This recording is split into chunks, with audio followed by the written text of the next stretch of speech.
Welcome, Professor. This is the first time I have welcomed you here, is it not? There is no need to be nervous.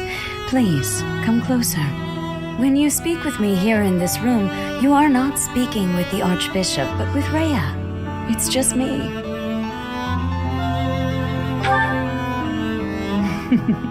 Such a sweet child. Oh, my apologies. I should not be treating you like a child.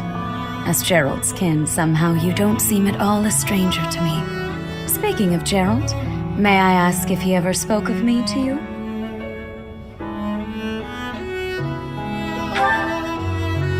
Oh dear, how heartless of him. In any case, let us endeavor to become closer from here on out. Since you are here, shall I tell you about the Gerald that I knew? By the look of it, you haven't heard much about his time at the monastery, have you? When I first met Gerald, he was quite young. Why, he could not even grow a full beard at that point.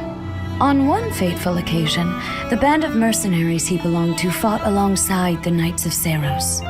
I was traveling with the Knights at the time, and Gerald jumped in front of an attack meant for me. He was gravely wounded, on the verge of death.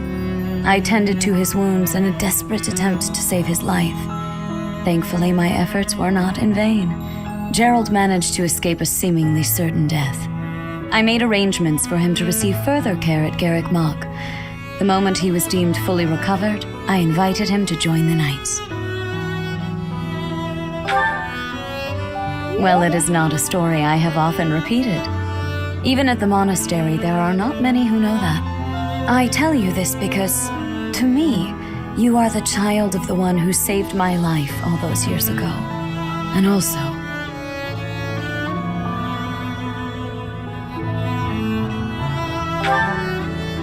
never mind. It is nothing. I simply wanted to say that I trust you. By coming to visit with me today, you have... well, suffice it to say that my day is brighter than it otherwise would have been. I thank you for that. Hello, Professor. It is so nice to see you here. It brings me great joy to know that you wish to visit with me again. I have this odd feeling that recently you've been trying to avoid me. I am relieved to hear that. In any case, I am delighted by this opportunity to speak with you again. My, how laughable I must seem.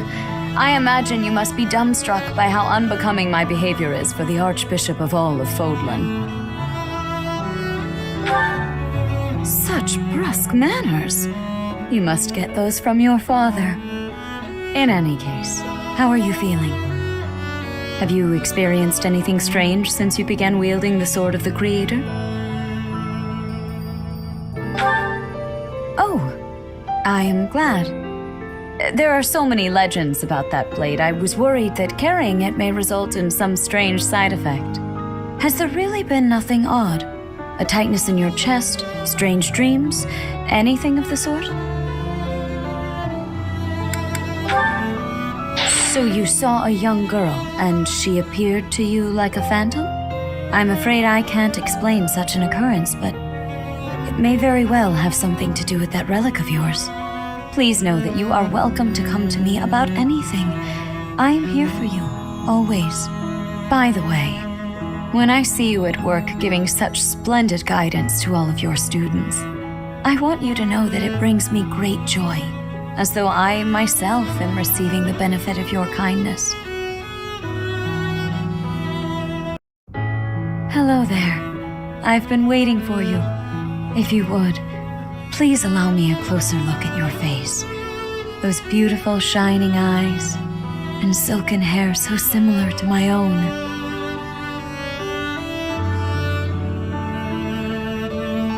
Oh dear, please excuse my rudeness. I forgot myself for a moment. It is only that we haven't had a chance to speak privately since you were blessed with the power of the goddess. I hope I have not caused you any discomfort. In that case, I hope you will allow me to behold your sweet face again in the future. It is my dearest wish that we may strengthen the bonds between us further still. Yes, as souls blessed by a connection to the progenitor god, the bonds between us are truly unbreakable. Just as the goddess blessed you with her own power, I too received her divine protection long, long ago. Though different, our fates are entwined.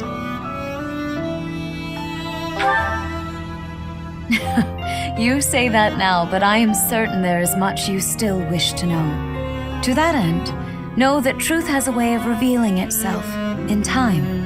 If you experience any further changes, please know that you can rely on me to guide you. Sedith and Flane are also here to support you however they can. Dear child, may the goddess protect you always.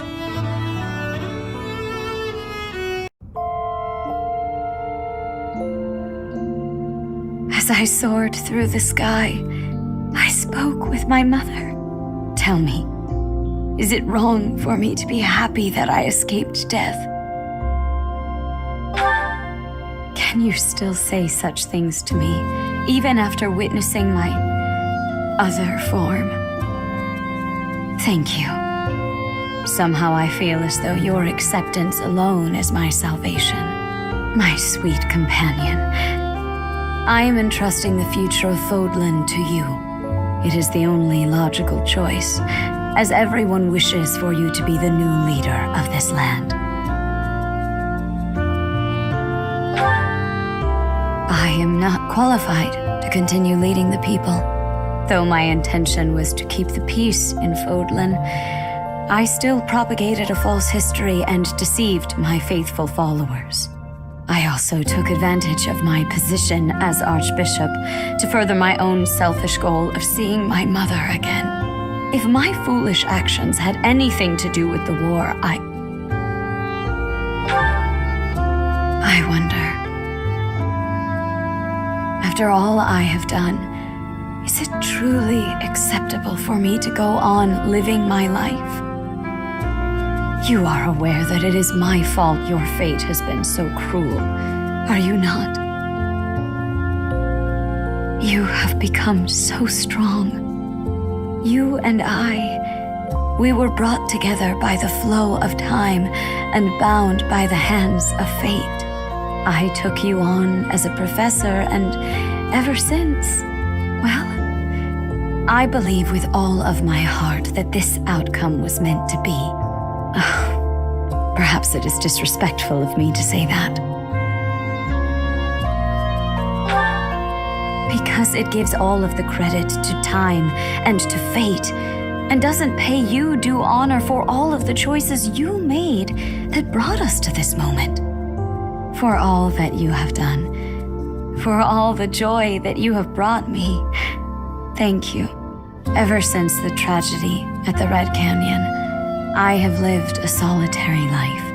In an effort to fill the hole left by that solitude, I took up the challenge of reviving the progenitor god. I wished for you to become the progenitor god. I wished desperately to be held in my mother's arms once more, but that has changed. Now, I wish only for you to be yourself, and to have you by my side. I love you dearly, and so I must ask, will you accept this ring? If you feel the same, I would like nothing more than to spend the rest of my life with you.